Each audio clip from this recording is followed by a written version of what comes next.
ইবাদতের মধ্যে আল্লাহর সাথে যেন কাউকে শরীক না করে, অর্থাৎ ইবাদতটা যেন আল্লাহর জন্য করে, ইবাদতটা যেন কোন নামের জন্য, লৌকিকতার জন্য, কোন মানুষকে খুশি করাবার জন্য না করে।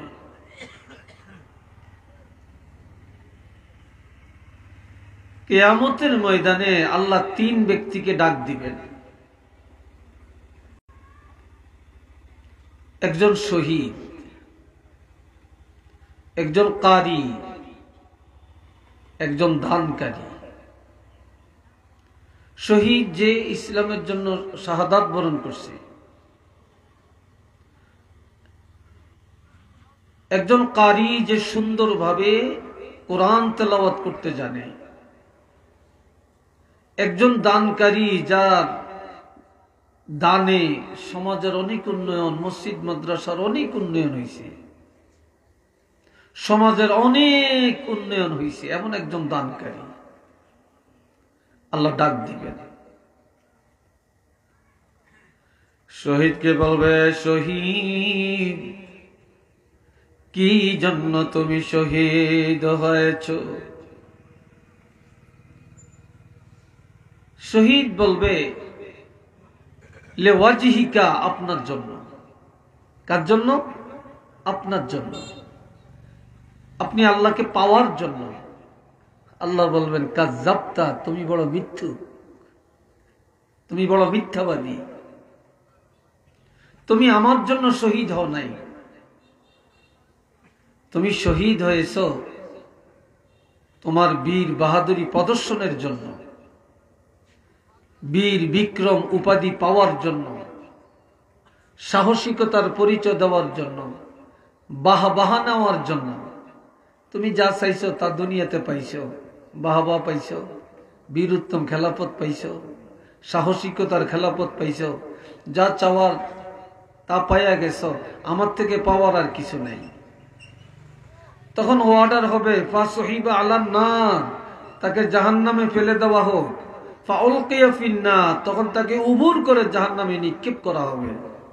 একটু নাউজুবিল্লাহ বলেন, আর একটু জোরে।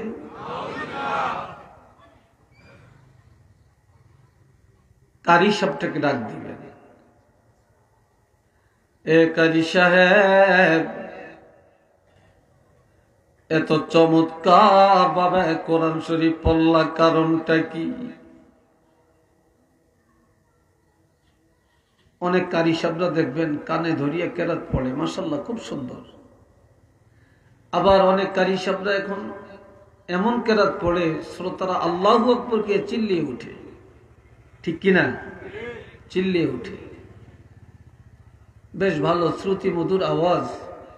আর এই তেলাওয়াতটা যদি আল্লাহর জন্য হয়, নূরুন আলা নূর, ভালোর উপরে ভালো। আবার অনেকে দেখা যায় পুরস্কার পাওয়ার আশায়, বাহবা পাওয়ার আশায়, প্রথম স্থান অধিকারের আশায় এটা করে। আজকাল অনেক বক্তা হুজুররাও ওয়াজের মাঠে উঠা এমন কেরাত পড়ে, আল্লাহ মাফ করো, জানি না অন্তরে কি আছে। আবার শ্রোতারা যদি জোরে আল্লাহু আকবরকে চিল্লিয়ে না উঠে, মন খারাপ হয়ে যায়, ঠিক কিনা? মনটা খারাপ হয়ে যায়, চিল্লি আল্লাহু আকবর বলতে হয়। এরপরে কানে ধরিয়া তো কত এমি হেমি অমি কত কিছু যে করে, ঠিক নাই, হিসাব নাই। আর এইগুলোকে আমরা আবার একদলে পছন্দ বেশি করি, ঠিক না? পছন্দ বেশি করি। আপনারা ওই দিকে চাচ্ছেন কেন? আমার দিকে চান। আল্লাহ ডাক দিয়া বলবেন, কারি সাহেব কি জন্য এত সুন্দর কোরআন পড়ছ? কারি সাহেব বলবে, আল্লাহ আপনাকে পাওয়ার জন্য, লিওয়াজহিকা, আপনার সন্তুষ্টির জন্য। আল্লাহ বলবেন, এই কারি সাহেব, কাযযাবতা, তুমিও মিথ্যাবাদী। আমি আল্লাহকে রাজি করার জন্য কোরআন পড়ো নাই,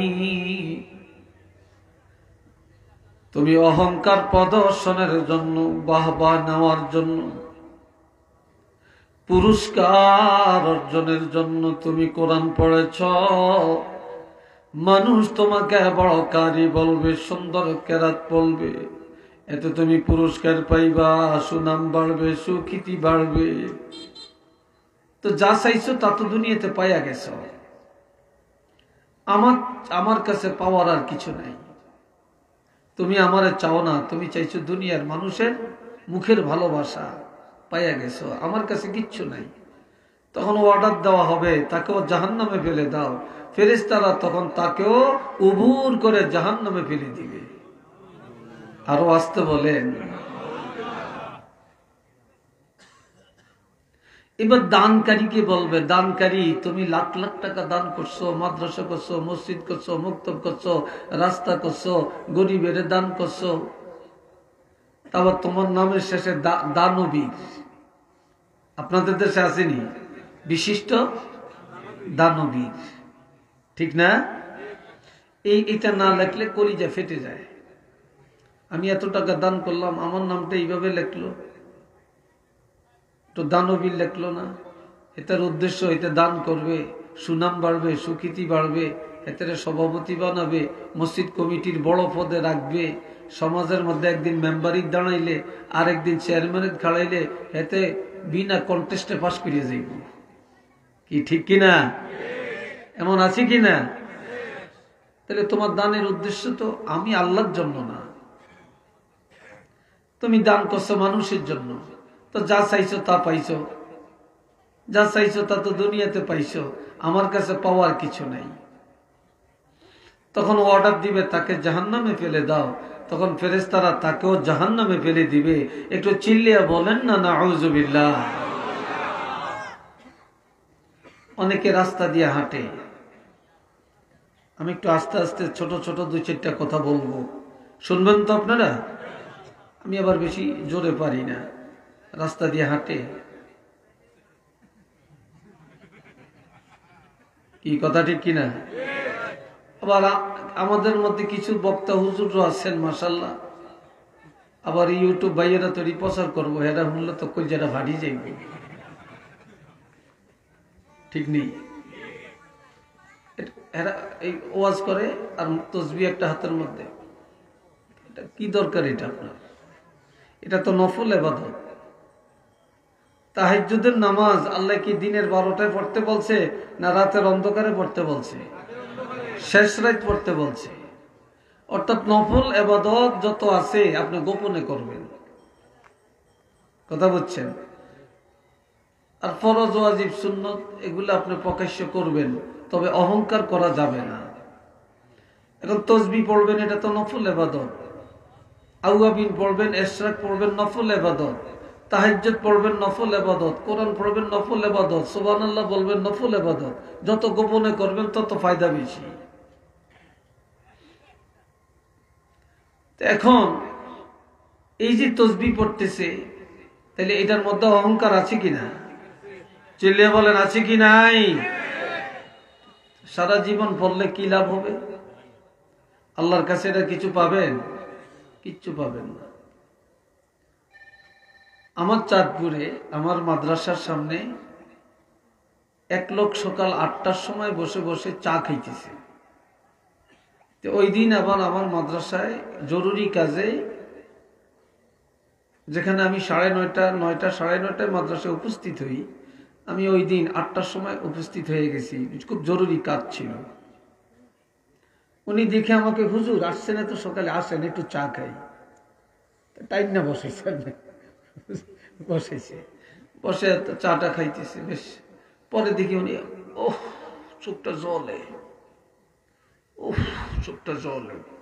তো কি দিয়েছে আপনার চোখ জলে কেন? আমি রাত্রে উঠছিলাম, তাহাজ্জুদ পড়তে মসজিদে আসছিলাম, তাহাজ্জুদ পড়ি আর বাড়ির যাই না, দোকানে এসে চাটা খাইলাম, এখন বাড়ির যাবো, চোখ জলে।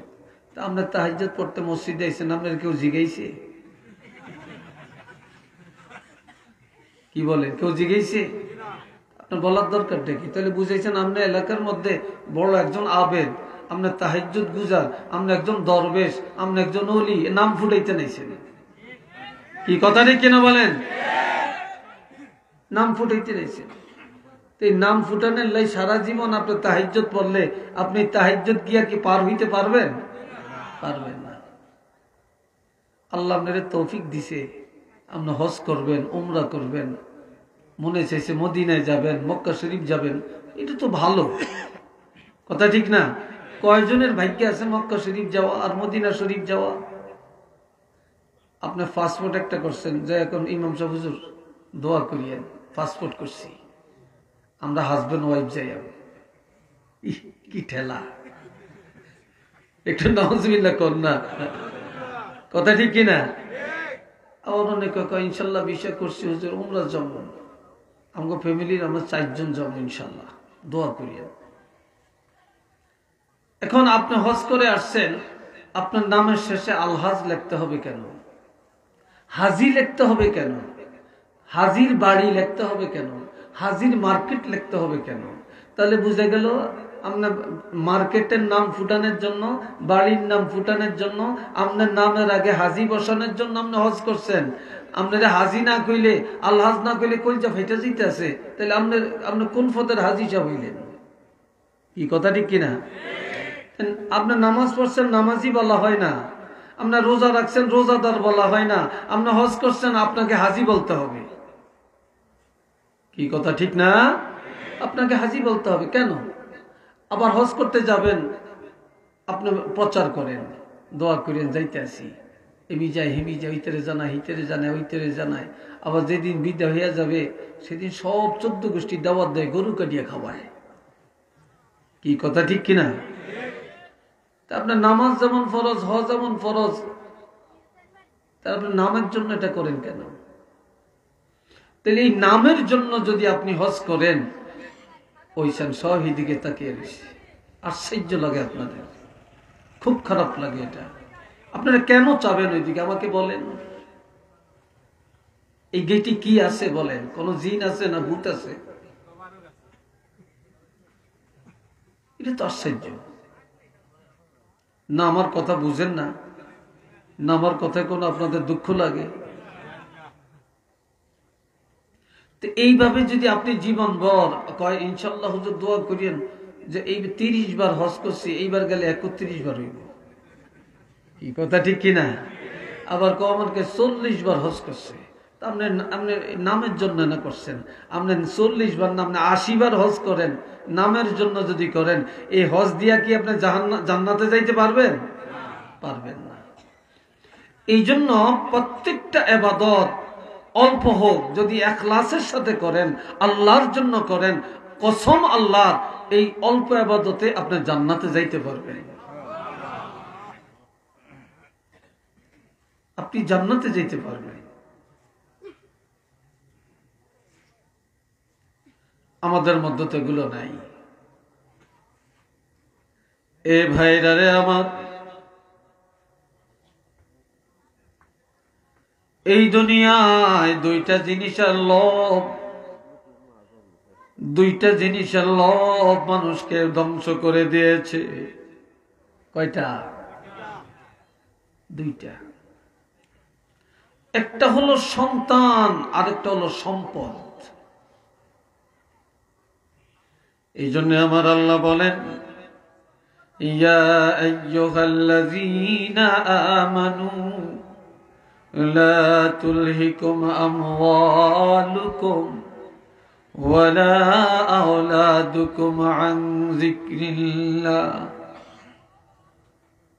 ওয়া মান ইয়াফআল যালিকা ফাউলাইকা হুমুল খাসিরুন। ও ঈমানদারেরা, তোমরা হালাক হবে না, ধ্বংস হবে না, জাহান্নামী হয় না তোমাদের সম্পদের কারণে আর সন্তানের কারণে। আল্লাহর ইবাদত থেকে গাফেল হয় না, বঞ্চিত হয় না। সম্পদের পিছনে দৌড়ায়া সন্তানের মহব্বতে পড়ে যারা দুনিয়াদার হয়ে যায়, আল্লাহকে ভুলে যায়, ইবাদত ভুলে যায়, অহংকারের সীমার লঙ্ঘন করে ফেলে, ফাউলাইকা হুমুল খাসিরুন, আমার আল্লাহ বলেন তারাই ক্ষতিগ্রস্ত, তারাই জাহান্নামী, তারাই লাঞ্ছিত। একটু চিল্লে বলেন নাউযুবিল্লাহ।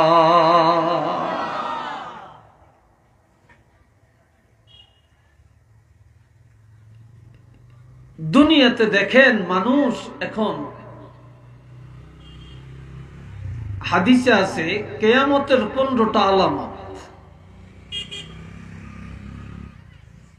এই যে বর্তমানে করোনা মহামারী, সাইক্লোন, আইলা, লাইলা, নার্গিস, কত নামের আছে না, আসেনি?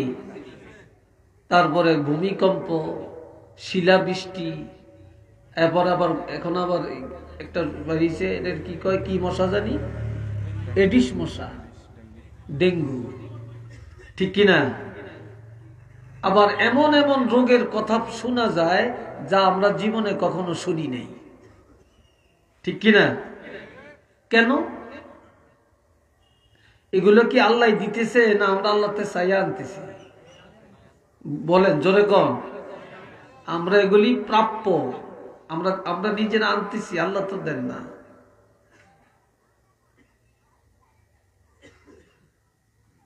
আমার রাসূল বলেন, ক্বালা রাসূলুল্লাহ সাল্লাল্লাহু আলাইহি ওয়াসাল্লাম, ইযা তুখিযাল ফাইউ দাওলা, যখন দেখবে মানুষ সারাক্ষণ ধনের পিছনে দৌড়ায়, টাকার পিছনে দৌড়ায়, অট্টালিকার পিছনে দৌড়ায়, এটা হালাল না হারাম চিন্তা করে না, জায়েজ কি না জায়েজ এই চিন্তা করে না, এই টাকা বৈধ না অবৈধ এটা চিন্তা করে না, এই উপার্জনে আমি জান্নাতে যাব না জাহান্নামে যাব, আল্লাহ খুশি হবেন না বেজার হবেন এই চিন্তা করে না, খালি টাকার পিছনে দৌড়ায়। যখনই দেখবে মানুষ হারামের পিছনে দৌড়ায়, ধনের পিছনে দৌড়ায়, তখনই মনে করবা এটা খোদার গজব। আর গজব খুব নিকটবর্তী, কথা ঠিক নেই? এখন তো দেখেন 100 জনের মধ্যে আপনি 98 জন পাবেন সুদের আড্ডায়। কি কথা ঠিক কিনা? কিসের আড্ডায় পাবেন? সুদের আড্ডায় পাবেন, ঘুষের আড্ডায় পাবেন।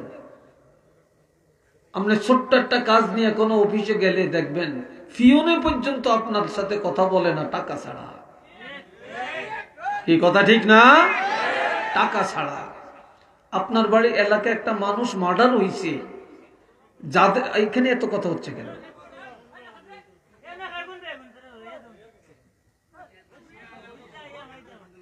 শুনেন, একটা মানুষ মারা গেছে, যাদের মানুষ মারা গেছে তারা বিপদে আছে না, তারা কষ্টে আছে না, শোকে আছে না।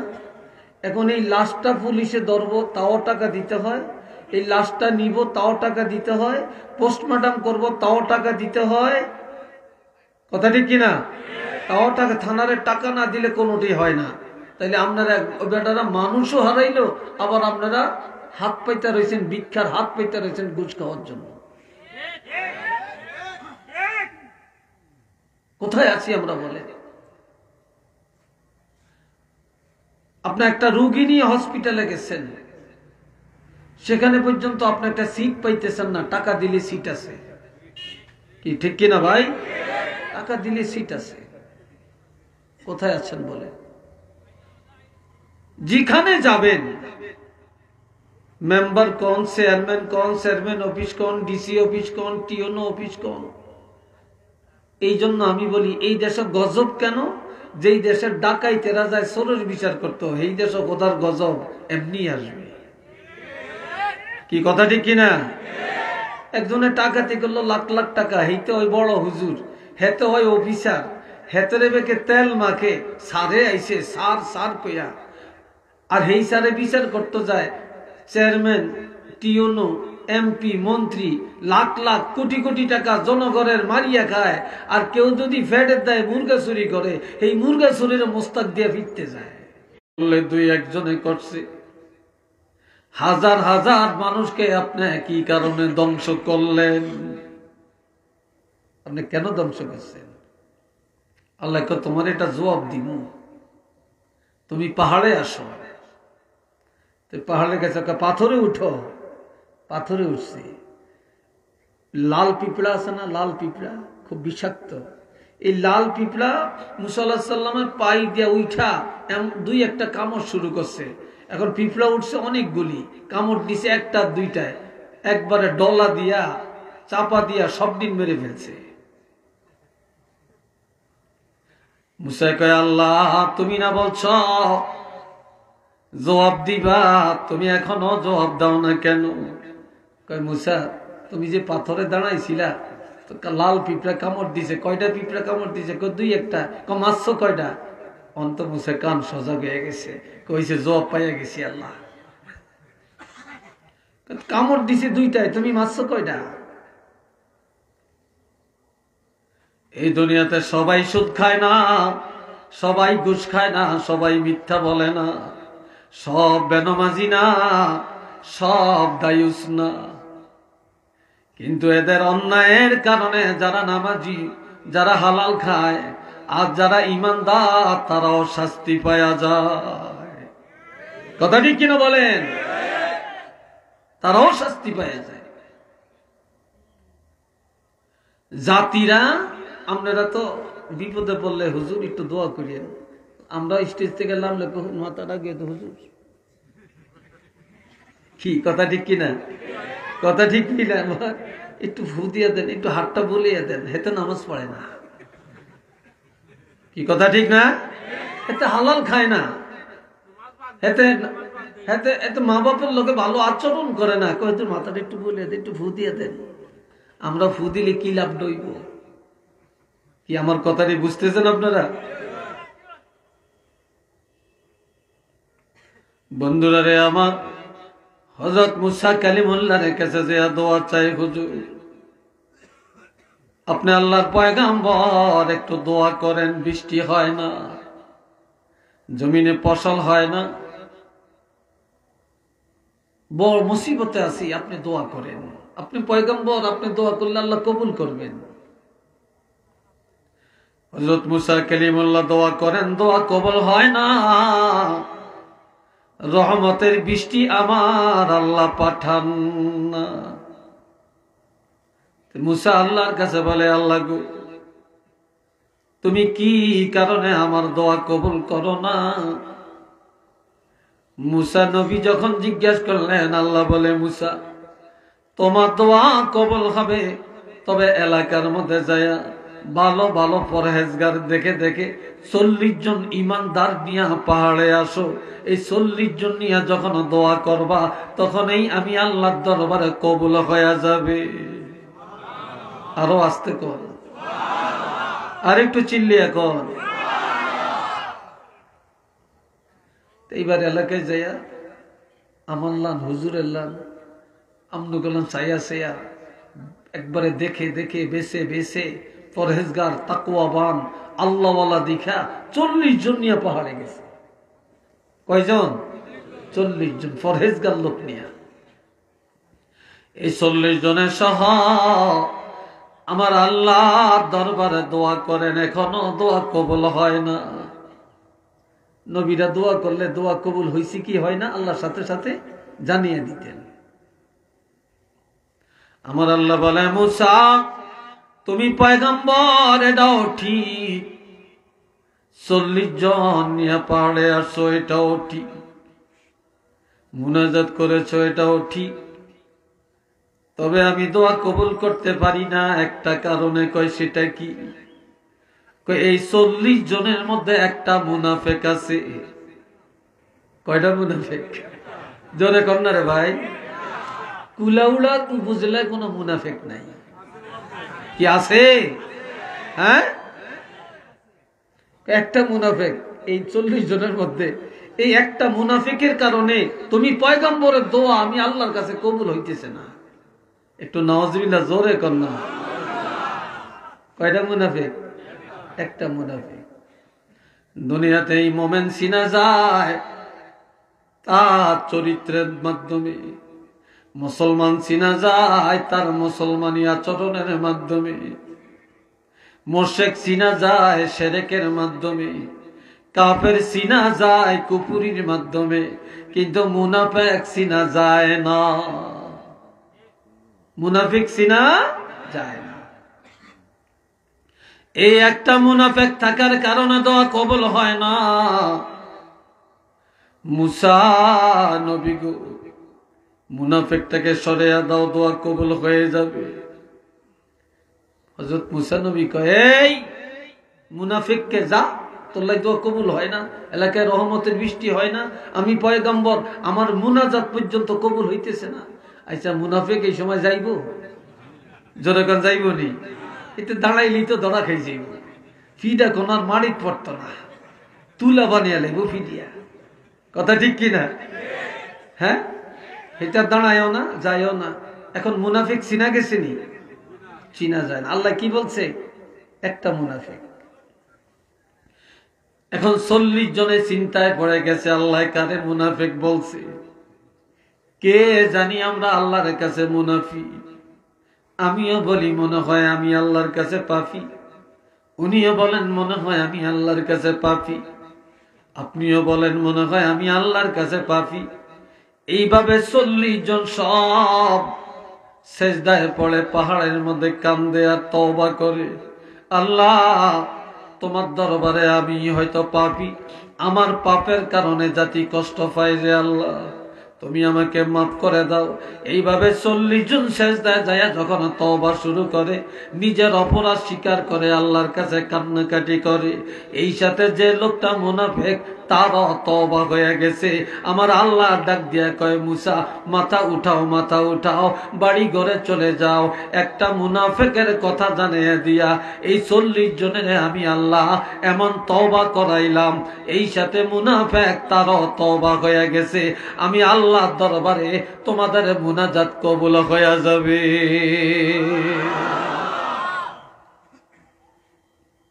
রহমতের বৃষ্টি চলে আসবে। এখন তো আজকাল এত অশান্তি দুনিয়াতে, এত ফিতনা, এত বিপদ, এত মুসিবত, কেন রে ভাই? আমাদের পাপের কারণেই তো। এ ভাইরা রে আমার, নামাজ পড়া ফরজ, রোজা রাখা ফরজ, হজ করা ফরজ, যাকাত দেওয়া ফরজ। পর্দা করা কি? জোরে কন, আর একটু জোরে বলেন। ব্যাগ ফরজ কিছু কিছু আছে, পর্দা ফরজ নাই, ঠিক কিনা? পর্দা আছে মাশাআল্লাহ, ঘরের জানালা তো আছে, দরজা তো আছে, কথা ঠিক কিনা? খুব হাইফাই কাপড়ের পর্দা। হাকিকত পর্দা কি আছে নাকি?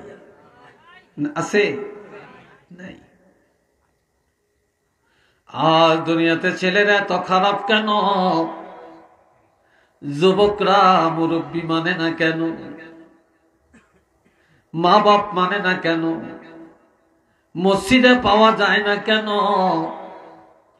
ভালো কাজে পাওয়া যায় না কেন? গানের আড্ডায়, নাটকের আড্ডায়, সন্ত্রাসের কাজে বেশি পাওয়া যায় কেন? একমাত্র তালাশ করলে দেখা যায় বাপ ভালো না, না হয় মা ভালো না।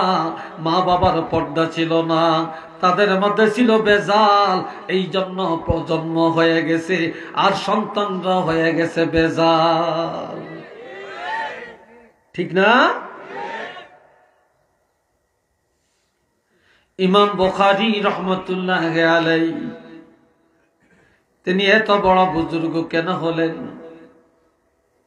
যে ইমাম বুখারীর কবরের মাটি আমার আল্লাহ মেশক আম্বর বানাইয়া দিলেন। ইমাম বুখারীর আম্মাকে কেউ দেখে না, আর গভীর রাত্রে উঠে তাহাজ্জুদ পড়তেন। তাহাজ্জুদের বিছানায় অন্ধকার রাত্রে আল্লাহ দরবারে দুইটা হাত বাড়ায়া সন্তানের জন্য দোয়া করতেন আর বলতেন, আল্লাহ আমার ছেলেকে তুমি হাদিসের খেদমতের জন্য কবুল করে নাও। আর যে ইমাম বুখারীর যিনি হাদিস লেখছেন, অন্ধকার রাত্রে বাতি ছিল না, তিনি যখন কলমটা কাগজে আর কলমের মাথায় মদিনা থেকে একটা নূরের প্রকাশ আসতো, ওই নূরের আলো হবে।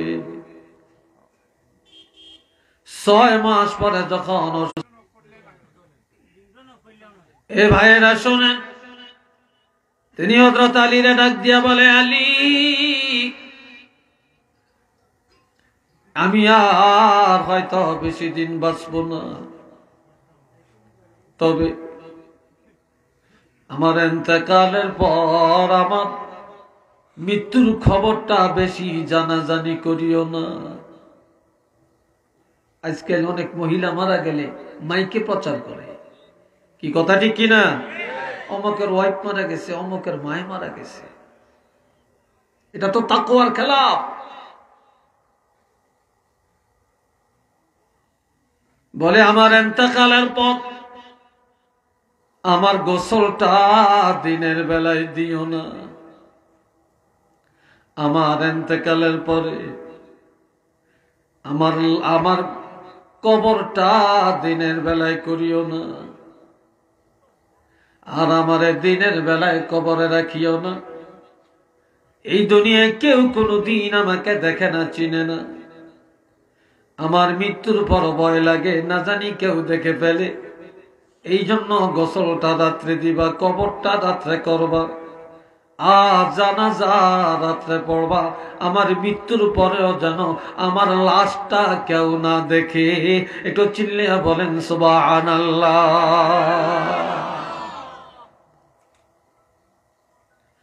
সব ওসিয়ত পুরা হয়ে গেল। খাতুনে জান্নাতের ইন্তেকালের পরে জান্নাতুল বাকিতে যখন লাশ নিয়ে যায় গভীর রাত্রে, আল্লাহর হুকুমে আরো 6টা মহিলার লাশ একই রাত্রে চলে আসছে। আরো 6 জন মহিলা মারা গেছে, একই রাত্রে জান্নাতুল বাকিতে মাটি দেওয়ার জন্য লাশ নিয়ে আসছে। একই রাত্রে 7টা কবর হয়েছে। কয়টা কবর?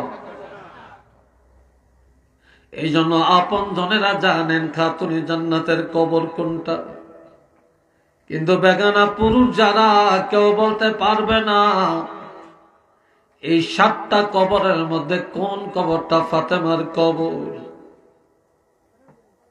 কোন কবরটা। তবে পরিচয় কিভাবে পাওয়া গেল? একটা একটা করে কবরের কাছে যায়, কিন্তু কোনো গ্রাম নাই, কোনো সিমটম নাই। খাতুনে জান্নাতের কবরের কাছে যে যখন দাঁড়ায়, তখন কবরের মাটি থেকে মেশক আম্বরের গ্রান বা সুবাস শুরু হয়ে যায়। এই সুবাস দেখিয়া মানুষ সিদ্ধান্ত নেন এটাই ফাতেমার কবর। একটু চিল্লে বলেন না সুবহানাল্লাহ।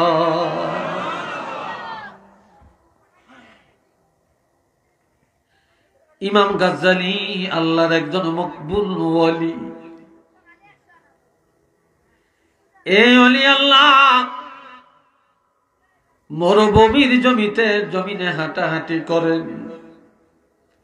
আসরের নামাজের টাইম হয়ে গেল, নামাজ আদায় করবে না, পানি নাই।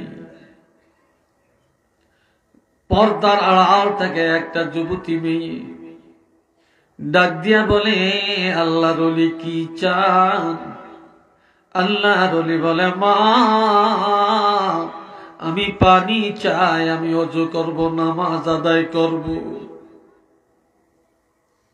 মেয়েটা বলে, হুজুর আমাদের বাড়ির পূর্ব দিকে একটা পুষ্করণী আছে, আপনি একটু দেখেন এটাতে পানি আছে কিনা।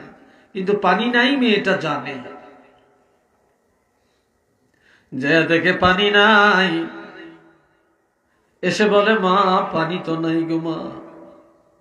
বলে, আল্লাহর ওলি ইমাম গাজ্জালী যেখানে আছেন সেখানেই থাকেন, দাঁড়ান, পানি পাবেন। মেয়েটা দৌড়াইয়া যায় শুকনো পুষ্কুনির মধ্যে 3 বার একটু থুতু নিক্ষেপ করেন। থুতু নিক্ষেপ করার সাথে সাথে ওই পুষ্কুনির তলা দিয়া পানির জোয়ার এসে যায়। মুহূর্তের মধ্যে পুরা পুষ্কুনি পানিতে ভরপুর হয়ে যায়। আর একটু জোরে কর না রে ভাই। ওই পানি দিয়া আল্লাহর ওলি ওযু করলেন, নামাজ আদায় করলেন। নামাজ পড়ে চিন্তা করে, আমি এত ইবাদত জীবনে করলাম, আমি তো এত বরকত অর্জন করতে পারি না। আর এই মেয়েটা এমন কি আমল করে যার কারণে তার থুতুর মধ্যে এত বরকত। ঘরের পাশে এসে ডাক দিয়া বলে, মা, এমন কি আমল করো গো মা, যার কারণে তোমার থুতুর মধ্যে এই বরকত। মেয়েটা ডাক দিয়া বলে, গো আল্লাহর ওলি, আমি তেমন কিছু করতে পারি না, তবে 5টা কাজ আমি ছাড়ি না। কয়টা? আরো আস্তে কর, যুবকরা জোরে বলো, 5টা কাজ আমি ছাড়ি না। 1 নম্বর, যেদিন আমার বিবাহ হয়েছে, স্বামীর সাথে স্বামীর গাড়িতে করে স্বামীর ঘরে ঢুকলাম, সেদিন থেকে কোনদিন ঘরের বাহিরে যাই না, ঘরের বাহিরে যাই না। 2 নম্বর, আমার নামাজ কাজা হয় না। 3 নম্বরে, একদিনের জন্য আমার কোরআন তেলাওয়াত বন্ধ হয় না। 4 নম্বরের আমল, আমার স্বামীর অন্তরে কোনদিন আমি ব্যথা দেই না। 5 নম্বরের আমল, আমি আমার হাতে সংসারের কাজ করি আর আমার জবানে আল্লাহর হাবিবের উপরে দুরূদ ও সালাম পাঠ করতে থাকি।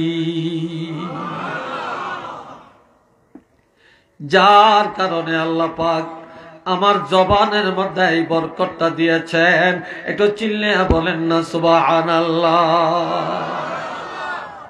আর বর্তমানে আমাদের মায়েরা শিক্ষায় বেশি, জ্ঞানে বেশি, সার্টিফিকেট বেশি, ভদ্র বেশি, মাশাআল্লাহ, কিন্তু হ্যাঁ গো, এরা থুতু বালাইলে পাইবেনটা কি?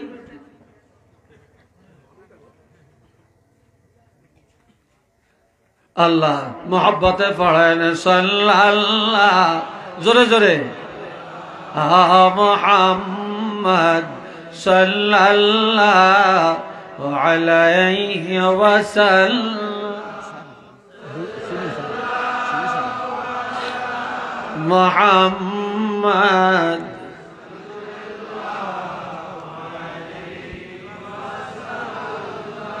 আর জোরে সাল্লাল্লাহু আলা মুহাম্মদ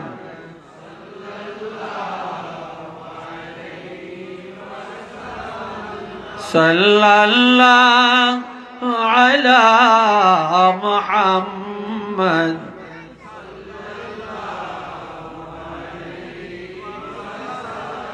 সবাই মহব্বতে বলেন আলহামদুলিল্লাহ, আরেকবার বলেন আলহামদুলিল্লাহ। এইবার আরেকটা মহিলার কথা শুনে, আমার কথায় কষ্ট হচ্ছে আপনাদের, বিরক্ত লাগছে আপনাদের? আল্লাহ, মহিলাদের দাম আল্লাহর কাছে বেশি না কম? জোরে কন। আর মহিলাদের কারণেই সন্তান ভালো, মহিলাদের কারণেই সন্তান খারাপ।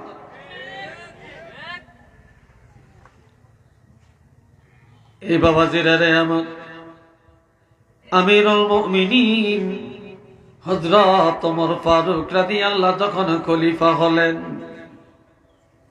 তিনি খলিফা হয়া রাস্তায় রাস্তায় অন্ধকার রাত্রে হাঁটাহাঁটি করেন, আর ঘুরিয়া ঘুরিয়া দেখেন তার দেশের কোন মানুষ সুখে আছে আর কারা আছে দুঃখে, কে সুখে কে দুঃখে, ঘুরে ঘুরে তালাশ করে দেখতেছে।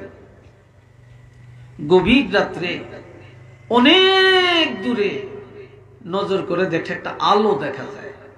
কি দেখা যায়? চিল্লিয়ে বলেন, আলো দেখা যায়। হযরত ওমর ফারুক ভাবলেন এই ঘরের মানুষ মনে হয় কোনো বিপদে আছে, এই জন্য টুক টুক টুক টুক করে হেঁটে হেঁটে গেলেন। জয়া দেখলেন, ঘরের পাশে দাঁড়ালেন একটা বুড়ি তার একটা যুবতী মেয়েকে ঘুম থেকে জাগায়। ঘুম থেকে জাগে আমায়, এ মেয়ে ওঠো। মেয়েটা ঘুম থেকে উঠে বলে, মা গভীর রাত, কি কারণে ঘুম থেকে উঠালেন? কোনো ওযুর পানি দেওয়া লাগবে? কয় না। কোনো খেদমত করা লাগবে? কয় না। কি জন্য জাগাইলেন?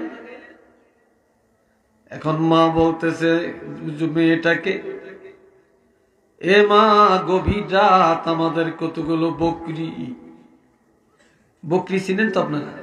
ছাগল।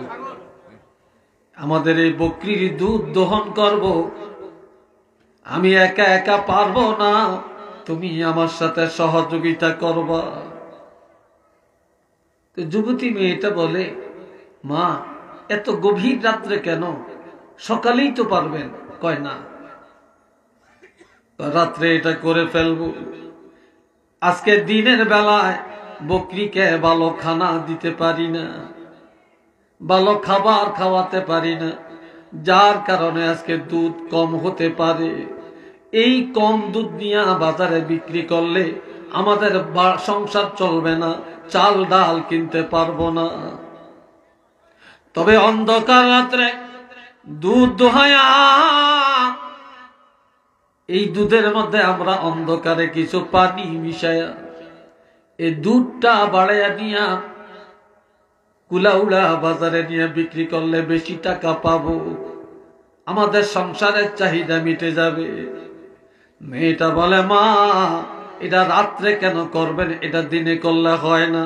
কয়, তুমি জানো না এটা যে হযরত ওমরের রাষ্ট্র, হযরত ওমর রাষ্ট্রপ্রধান, দিনে করলে কেউ যদি দেখে ফেলে আর হযরত ওমর যদি জেনে যায় তাহলে কঠিন বিচার হবে, আদালতের কাঠগড়ায় দাঁড়ান লাগবে। এই জন্য কেউ যেন না জানে না দেখে, এই জন্য রাত্রি বেলায় কাজটা করে ফেলবো। চিল্লে বলেন নাউযুবিল্লাহ। আরো জোরে কর, রাত্রি কাজটা করে ফেলবে। এখন মেয়েটা কয়, মা রাত্রে করবেন, দুনিয়ার কেউ জানলো না, দেখলো না, শুনলো না।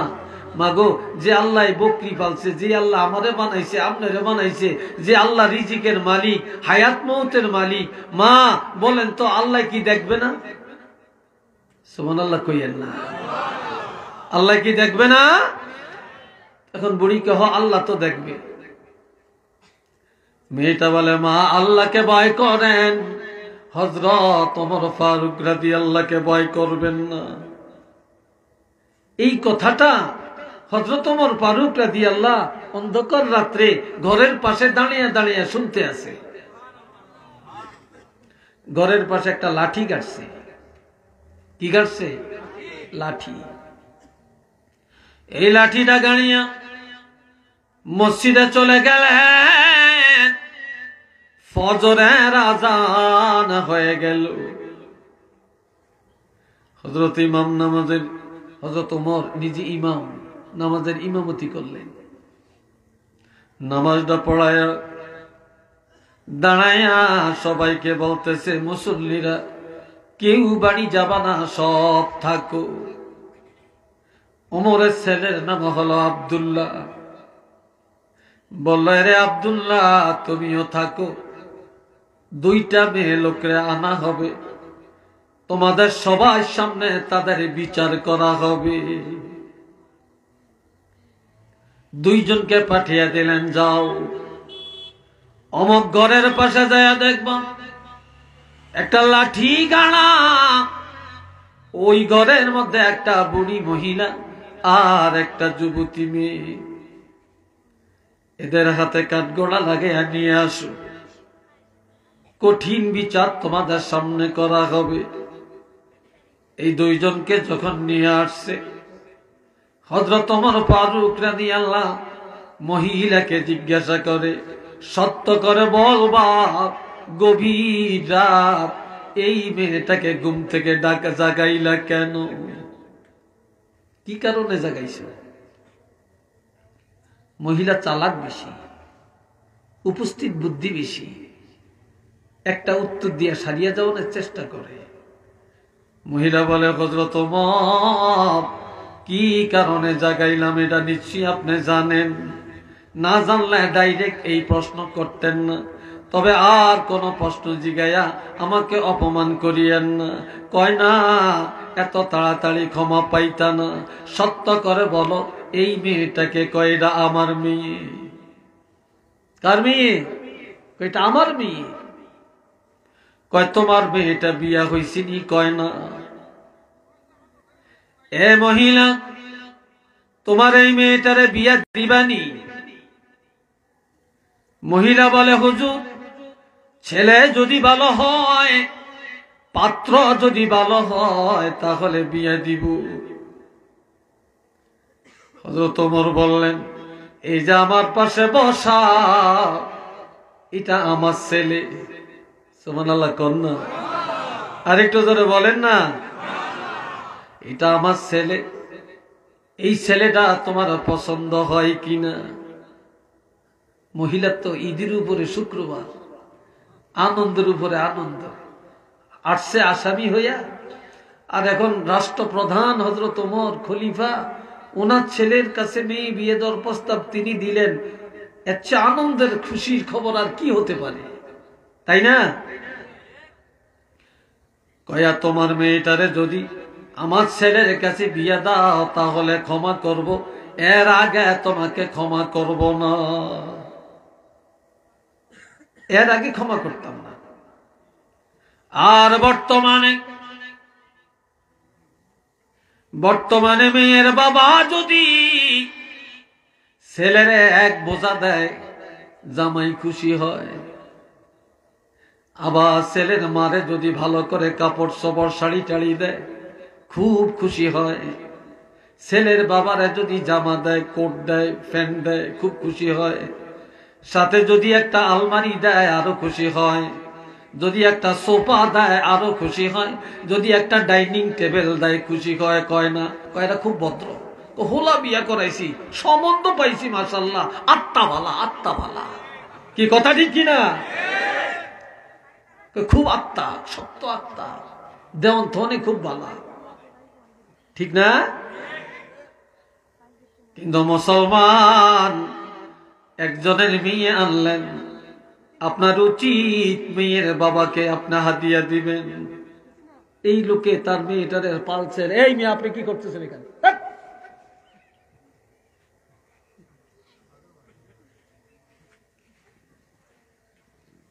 আল্লাহ,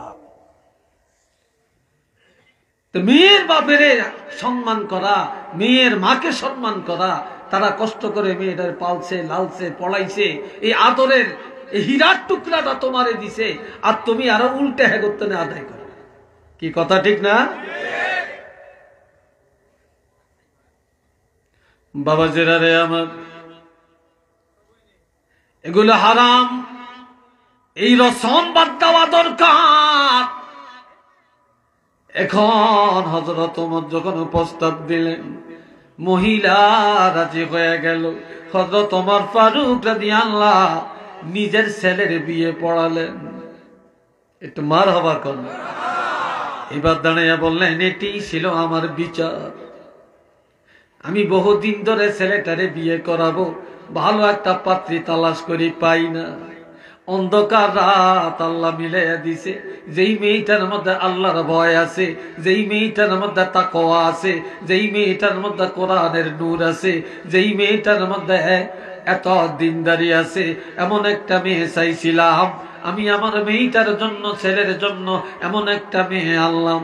আমি ধনীর মেয়ে চাই না, চেয়ারম্যানের মেয়ে চাই না, আমি লন্ডনের মাইয়া চাই না, আমি অফিসারের মাইয়া চাই না, ইঞ্জিনিয়ার ডাক্তারের মাইয়া চাই না, আমি নেতা সাহেবের মেয়ে চাই না, আমি দেখেছি একটা দিনদার মেয়ে। তবে আমার আশা আমার এই বউ, এত দিনদার ছেলের বউ, এই দিনদারির কারণে তার সন্তান দিনদার হবে এবং তার সন্তান ওলি আল্লাহ হবে।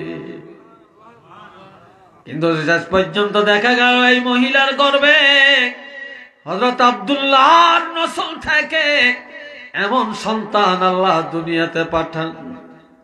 হাজার হাজার আউলিয়া কেরাম, মুহাদ্দিসিনে কেরাম, মুফাসসিরিনে কেরাম এই বংশ থেকে আসছে।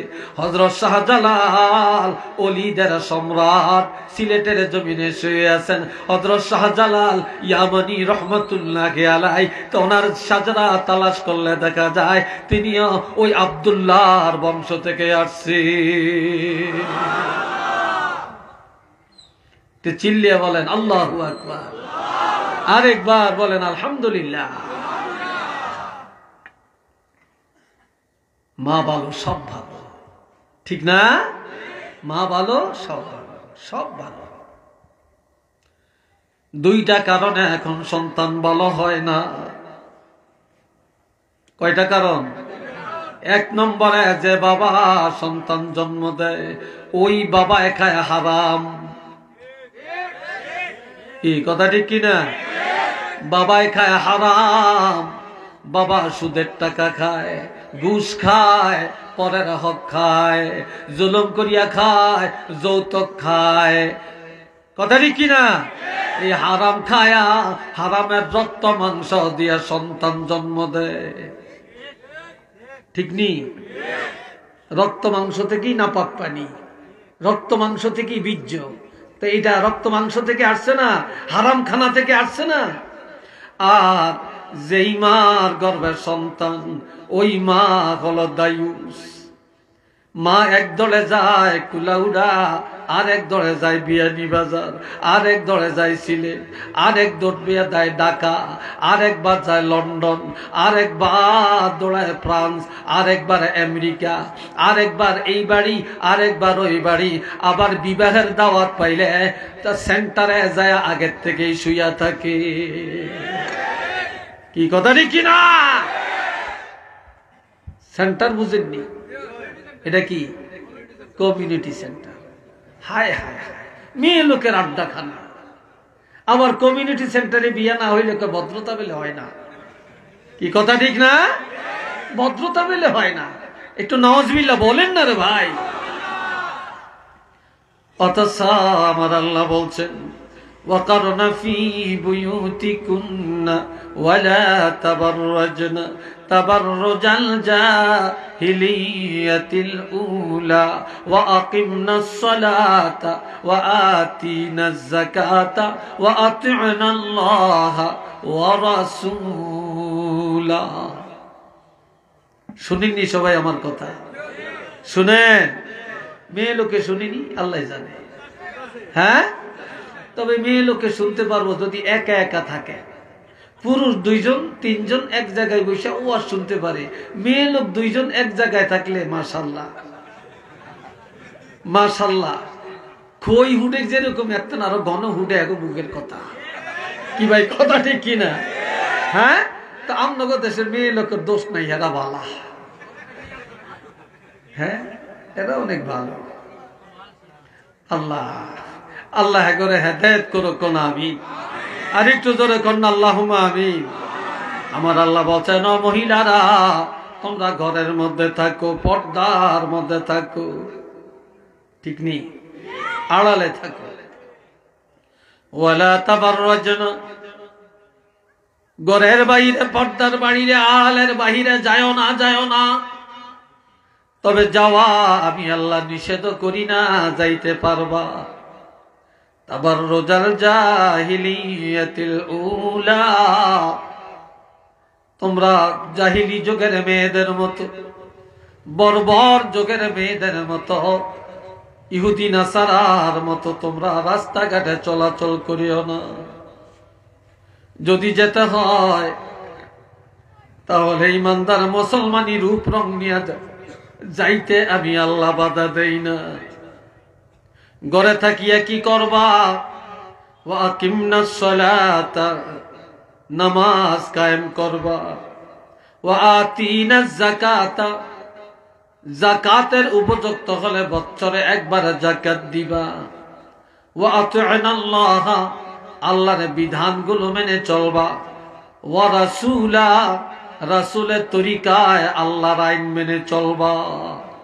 আর তোমরা কে কি করো, আল্লাহু ইয়ালামু, আল্লাহ ভালো করে জানেন তোমরা কে কি করো, গোপনে কি করো, প্রকাশ্যে কি করো, তোমাদের কার্যবলী সব আমার আল্লাহর জানা আছে। একটু চিল্লিয়া বলুন না সুবহানাল্লাহ।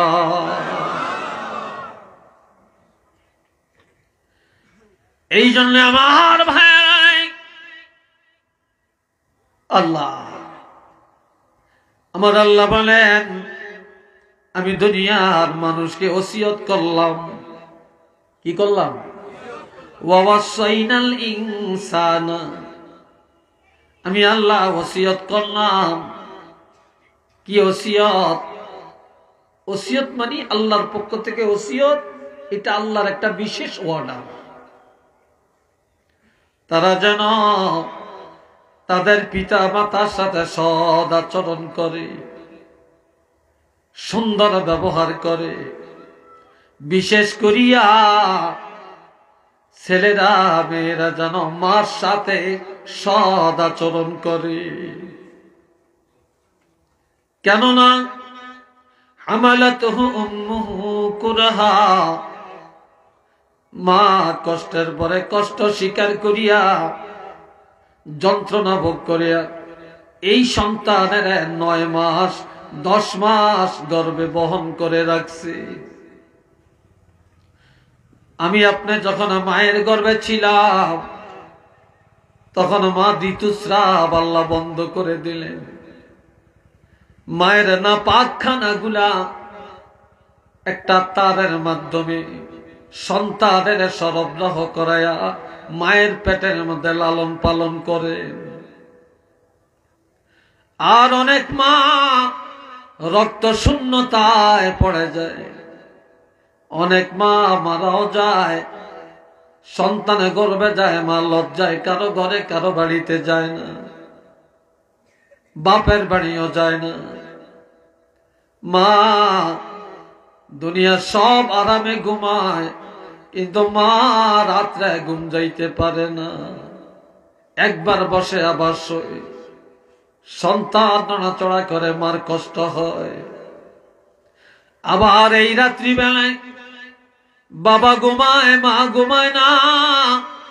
মা আল্লাহর দরবারে চোখের পানি ছেড়ে ছেড়ে কান্দে আর বলে, আল্লাহ, সব দুঃখ যন্ত্রণা ভোগ করে নিব, তবে আমার গর্বের ফসল রে তুমি নষ্ট করিও না, ধ্বংস করে দিও না। এইভাবে মা কষ্ট করে করে 9 মাস 10 মাস এই সন্তানের গর্ভে বহন করলেন। এমন মায়ের সাথে কোনদিন অসৎ আচরণ করিও না, এমন মার কলিজায় আঘাত দিও না, এমন মায়ের সাথে বেয়াদবি করিও না। এরপরে হামালাতুহু উম্মুহু কুরহা ওয়া ওয়াদাআতহু কুরহা, যেদিন সন্তান দুনিয়াতে আসার সময় হয়ে গেল, মার বেদনা শুরু হয়ে যায়। ব্যথা বেদনায় মা অস্থির। কোন মার একদিন, কোন মার 2 দিন, কোন মার 1 সপ্তাহ পর্যন্ত ব্যথা যন্ত্রণা থাকে। আবার কত মা হসপিটালে নেয়, সিজার করে, অঙ্গহানি করে দেয়। স্বামীর থেকে ক্ষমা চায়, শাশুড়ির কাছে ক্ষমা চায়, মা বাবার কাছে ক্ষমা চায়। এরপরে আল্লাহর কাছে কত দোয়া করে, আল্লাহ আমার জীবন চলে যাক আপত্তি নাই রে আল্লাহ, তবে আমার গর্বের ফসলটা তুমি ধ্বংস করিও না। যেই মা এই প্রসব বেদনার কষ্ট ভোগ করলেন, পৃথিবীর কোন বাবা এই ব্যথা বেদনার কথা অনুভব করতে পারে না রে। এই জন্য আমার আল্লাহ বললেন, তোমার এমন মায়ের সাথে সৎ আচরণ করো, এই মার কলিজায় কোনোদিন আঘাত দিও না। এমন মার কষ্টের কথা তুমি চিন্তা করো, এই কষ্ট করে তোমারে পালছে, পেটে রাখছে, তারপরে ভূমিষ্ঠ হওয়ার যন্ত্রণা ভোগ করেছে, কোনদিন কারো কাছে আলোচনা করে না, কষ্টের কথা ব্যক্ত করে না। তুমি সন্তান, কাজে ওই কষ্টের কথা স্মরণ করিয়া তোমার মার কলিজায়, তোমার আচরণে, তোমার কথাবার্তায় কোনোদিন ব্যথা দিও না। একটু চিল্লে বলেন না সুবহানাল্লাহ। আরেকবার বলেন না আল্লাহু আকবার। 3 নম্বরে ووصينا الإنسان بوالديه حملته أمه وهنا على وهن وفصاله في عامين। যেই মা একদিন 2 দিন না, ওই সান আরেক বিষয় থাকে। আর এই দরজাটা দিয়ে কি যে হয়েছে আমি বুঝতেই পারতেছি না।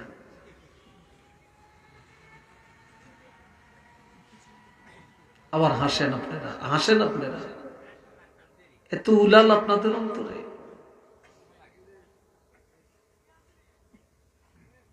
বন্ধুরা রে আমার,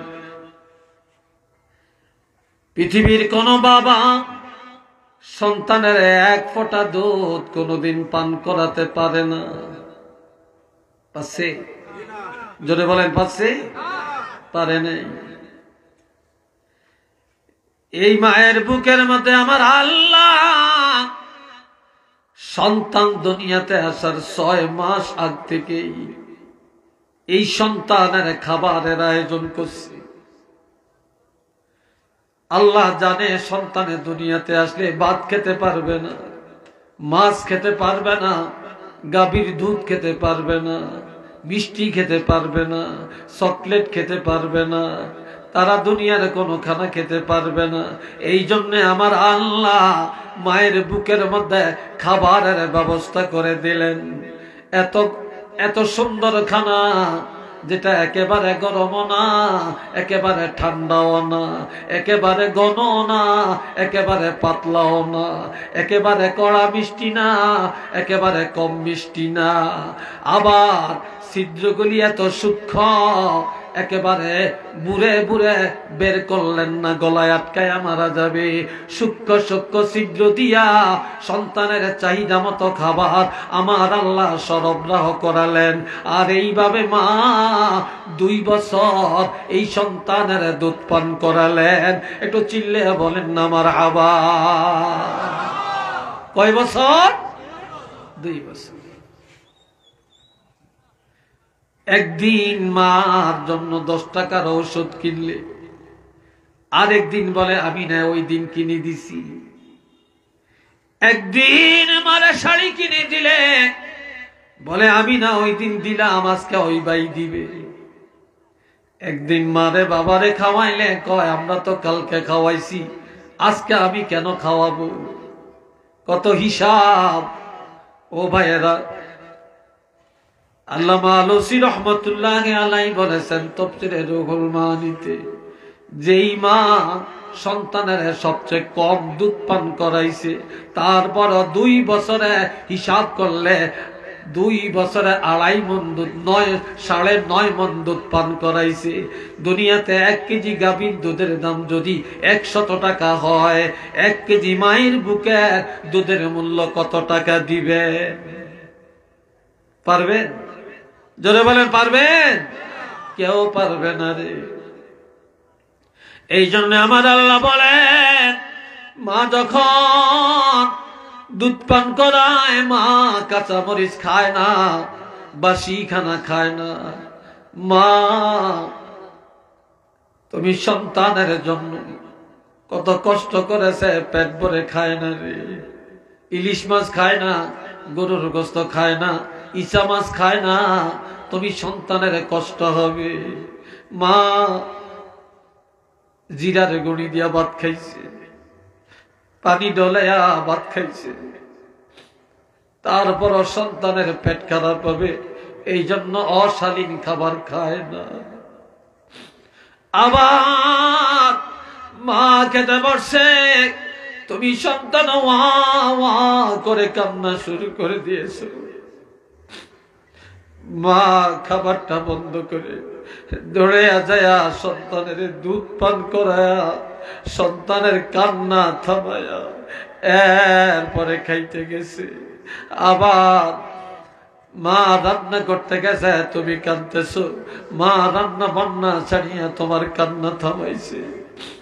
আবার মা খাইতে পারছে, তুমি কাঁদতেছো, মা কোলে নিয়া খানা খায়, তুমি পায়খানা করে দিছ, মা খানাটা বন্ধ করে দিয়া তোমার পায়খানা সাফ করে এরপরে খাইতে গেছে।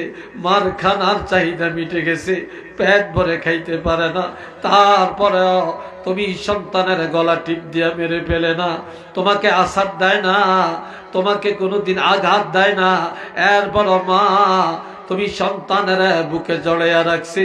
এমন মার অন্তরে কোনোদিন ব্যথা দিও না, এমন মার সাথে সদ আচরণ করো। একটু চিল্লিয়া বলেন না সুবহানাল্লাহ। আরেকটু জোরে কন।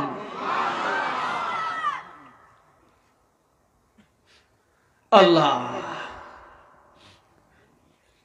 এ বন্ধুরা আমার, হযরত বাহাজ ইবনে হাকিম আল্লাহর হাবিবের কাছে এসে বললেন, ইয়া রাসূলুল্লাহ, মান আহাক্কু বিহুসনি সাহাবাতি, আমার কাছে সৎ ব্যবহার পাওয়ার অধিক উপযুক্ত কে? ক্বালা উম্মুকা, নবী বললেন তোমার মা। এরপরে কে বলল তোমার মা, এরপরে কে বলে তোমার মা, এরপরে কে বলে তোমার বাবা, এরপরে কে বলে তোমার পাড়া প্রতিবেশী, তোমার আত্মীয় স্বজন। একটু চিল্লে বলেন না সুবহানাল্লাহ। আপনাদের কষ্ট হয় এতলাই? হ্যাঁ, কেউ উঠলে একজন উঠেন, দুইজন তিনজন একসাথে উঠেন না, তাহলে বুঝলাম যে আপনারাও আমার আন্দোলনের বিরুদ্ধে ষড়যন্ত্র করতেছেন, আমার বিরুদ্ধে আন্দোলন করতেছেন, ঠিক না? এটা কেন করবে? আর এই বাচ্চাগুলি এরা তো হাঁটাহাঁটি কেন? আল্লাহ এরপরে বাবার কথা বলল কেন? এই বাবা, এই সন্তান তোমার মুখ দেখিয়া বাবার আরামের কথা বলে যায়। তুমি সন্তানের জন্য বাবা বাড়িটা করলো, তুমি সন্তানের জন্য ঘর করলো, তুমি সন্তানের জন্য ব্যবসা চললো, তুমি সন্তানের জন্য জায়গা জমিন জ্বললো, তুমি সন্তানের জন্য লন্ডনে যায় রইল, তুমি সন্তানের জন্য বিদেশ পড়ে রইল, আর টাকা কামাই করে পাঠাইলো। এই বাবা কষ্ট করে লালন পালন করলেন, এই বাবা কাঁধে করে ডাক্তারের কাছে নিয়ে যায়, বাবা তোমাদেরকে চালায়, বাবা আরামের চিন্তা করে না, ভালো পোশাকের চিন্তা করে না, ভালো খাবারের চিন্তা করে না। সন্তানেরা আরামে থাকলে, সন্তান খায়া দেয়া থাকলে, সন্তান সুন্দর জামা কাপড় ব্যবহার করলে, সন্তান ভালো খাওয়া দাওয়া করলে বাবার আত্মতৃপ্তি হয়ে যায়। এই জন্য বাবা সব আরাম ত্যাগ করে সন্তানের আরামের চিন্তায় সারাটা জীবন দৌড়াইছে দৌড়াইছে, কত আগুনে শুকাইছে, কত বৃষ্টিতে ভিজছে, কত পানিতে ডুবাইছে, কত ইটের বাটায় কাজ করছে, কত রিক্সা চালাইছে, হায় হায় কত মানুষের জমিনে কাজ করেছে, কত কষ্ট করেছে। তুমি সন্তানের জন্য এমন বাবার কলিজায় কোনদিন আঘাত দিও না, এমন বাবার সাথে সদ আচরণ করো। একটু চিল্লে বলেন সুবহানাল্লাহ। আরো জোরে কর।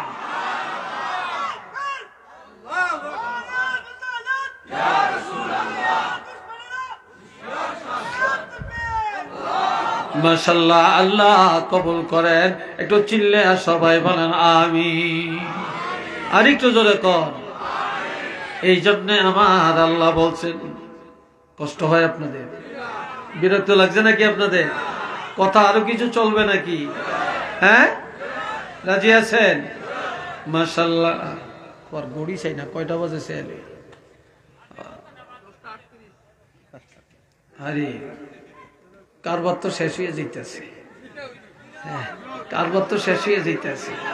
হ্যাঁ, চলতো কি? এটার মধ্যে কি চাক্কা আছে নাকি? এটা চলবো কেমনে? হ্যাঁ, মাশাআল্লাহ।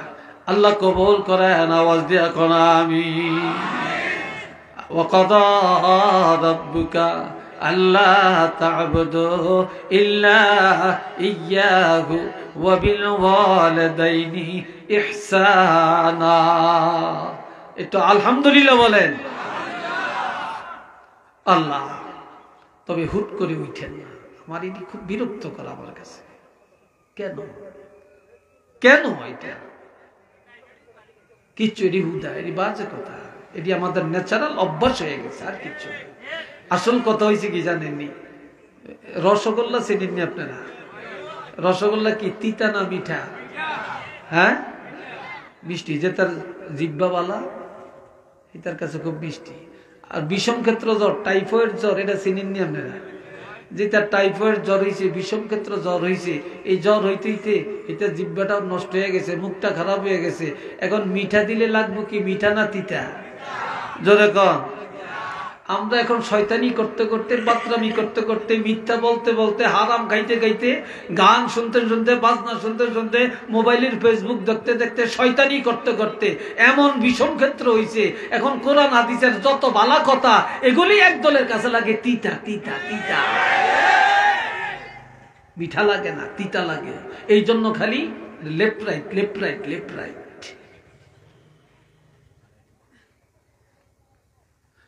বাবাজিরা রে আমার, আল্লাহ বলছেন ওয়াকাদা রাব্বুকা আল্লা তা'বুদু ইল্লা ইয়্যা। আল্লাহ নবীকে বললেন, হাবিব, আপনার বাবা রব্বুল আলামিন নির্দেশ দিয়েছেন, অর্ডার দিয়েছেন, যে দুনিয়ার মানুষ সাবধান, আমি আল্লাহর ইবাদত ছাড়া আর কাহারও ইবাদত করিও না। আমরা ইবাদত করব কার? নামাজ পড়ব কার জন্য? সেজদা দিব কাকে? মাথা নত হবে কার কাছে? না মাজারের কাছে? হ্যাঁ, মাজার জিয়ারত করা যাবে, কিন্তু সেজদা দেওয়া, চুমা খাওয়া যাবে না। কথা ঠিক কিনা? মাজার জিয়ারত করা যাবে, বাবা মার কবর জিয়ারত করা যাবে, ওলি আল্লাহর কবরের কাছে জিয়ারত করা যাবে, এটা জায়েজ। কিন্তু ওলি আল্লাহর কাছে চাওয়া যাবে না, চাবো আমরা আল্লাহর কাছে। যদি বলেন কার কাছে? আল্লাহর কাছে। এই ভাইরা রে আমার, কদম বুসি করা যাবে, কদম বুসি করা যাবে, কদম বুসি করা যাবে, তবে মাথা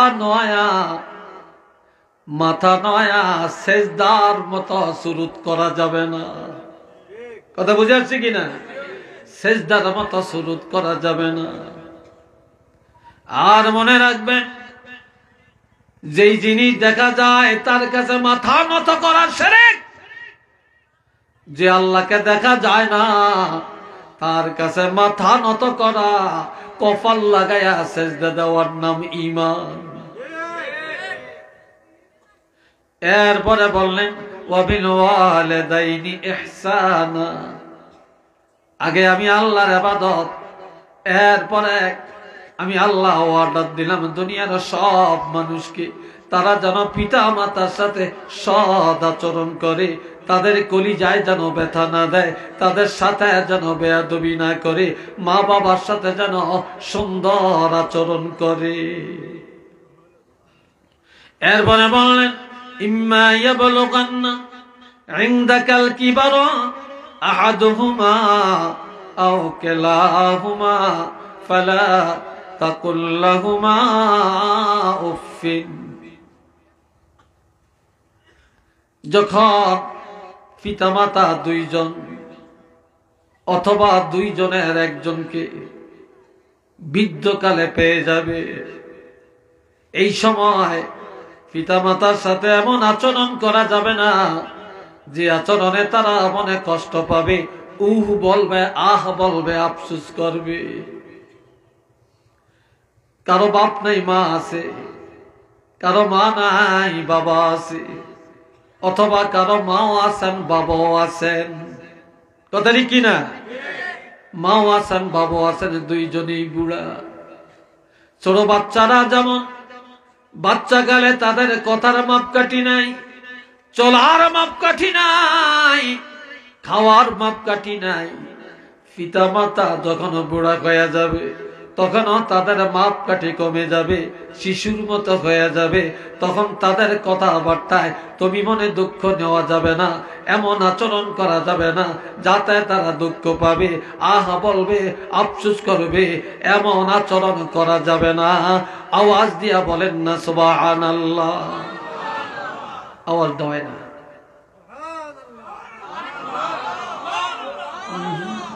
হিন্দা কয় কিছু, হিন্দা কয় কিছু। এটা একসাথে বলেন সুবহানাল্লাহ, আর একবার বলেন আলহামদুলিল্লাহ। আর কি করবা? ওয়াকুল লাহুম ওয়ালা তানহারহুমা। আজকাল অনেক ছেলেরা মারে দমকায়, বাবারে ধমক দেয়, চোখ রাঙ্গিয়া কথা বলে, ঠিক কিনা? আবার লাঠি লইয়া দৌড়ায়, আবার বেগমের কথার দাম দেয়, মায়ের কথার দাম নাই, বাবার কথার মূল্য নাই। কথা ঠিক না? আবার বেগমের সাথে